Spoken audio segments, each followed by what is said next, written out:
This is Family Time 178. We're continuing to talk about responsible decision making, and specifically, we're talking about being safe. As a husband, a father, a teacher, a coach, I feel like that is my primary responsibility.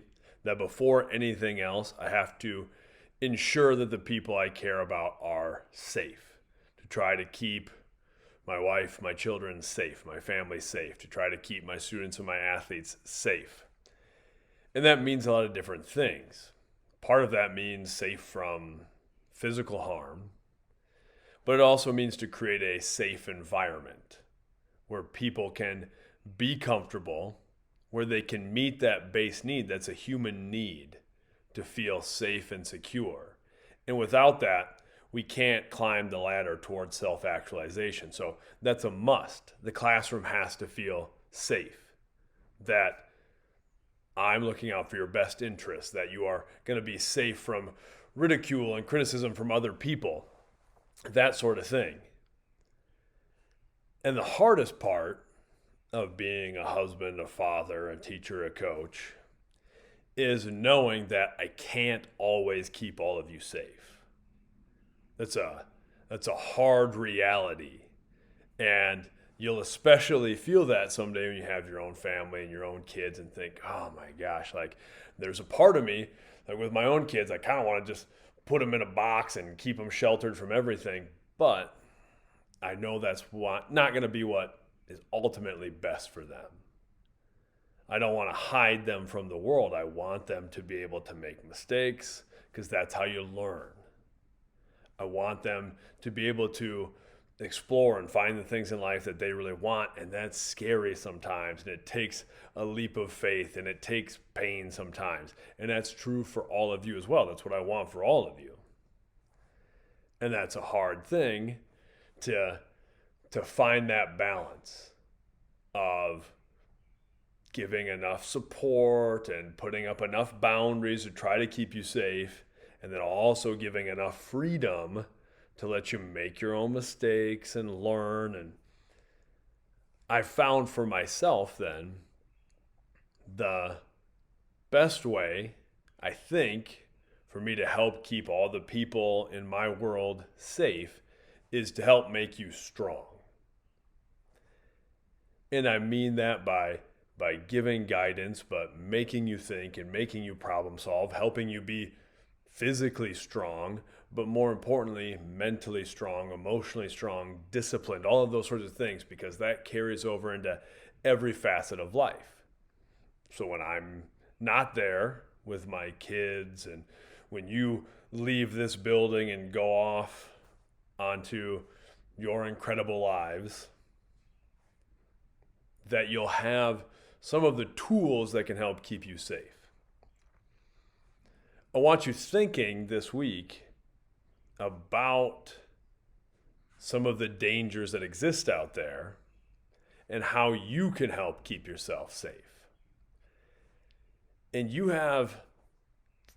face a lot of challenges that maybe we didn't have to face when I was a kid, because you have the challenges of here, the physical world where you have to stay safe, but also the digital world.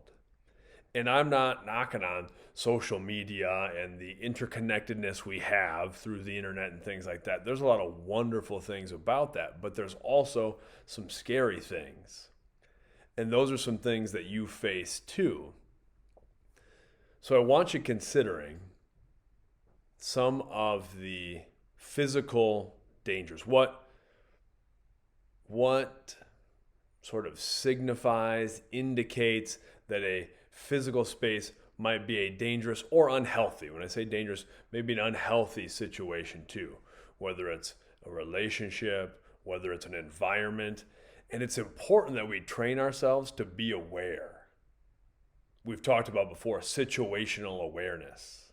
Keep your SA up, to be scanning areas when you go into new situations and understand what might be dangerous about a new situation or might be unhealthy, and to follow your gut.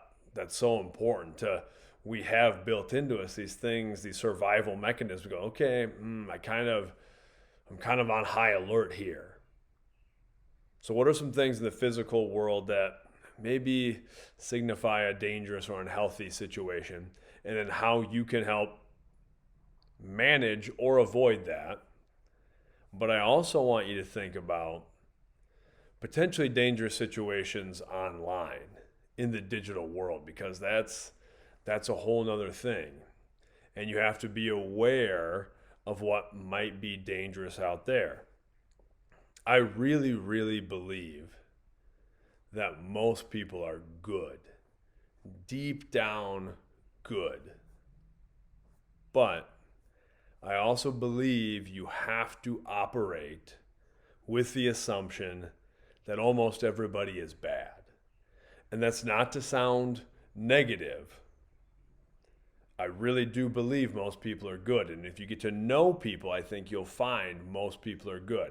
But I think it's important to go through life with your guard up a little bit, not in a way where we feel like the sky is falling all the time and everyone is out to get me. That's not it at all. I take more the approach of the Stoic philosophers, which is the premeditatio malorum, right? The premeditation of evils. That's not meant to be like a negative thing. It's not looking at the glass as half empty. It's not being pessimistic. The idea is you think about what could go wrong in all of these situations. If I make this choice, if I put myself in this environment, what could go wrong?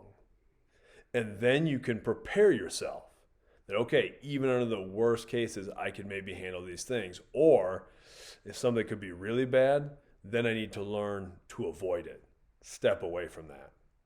And that's not to walk through life with this rain cloud over our head. It's the opposite. It's to say, okay, I have prepared myself for this so that I can live a happy and productive life, that I don't need to be afraid of everything around every corner, because I've thought about this and I've prepared myself. And that's back to what I was talking about at the beginning, is that's the best way, I think, to try to keep yourself safe, try to keep people you care about safe, is to practice understanding what could be dangerous and how to manage it. Until next time, much love.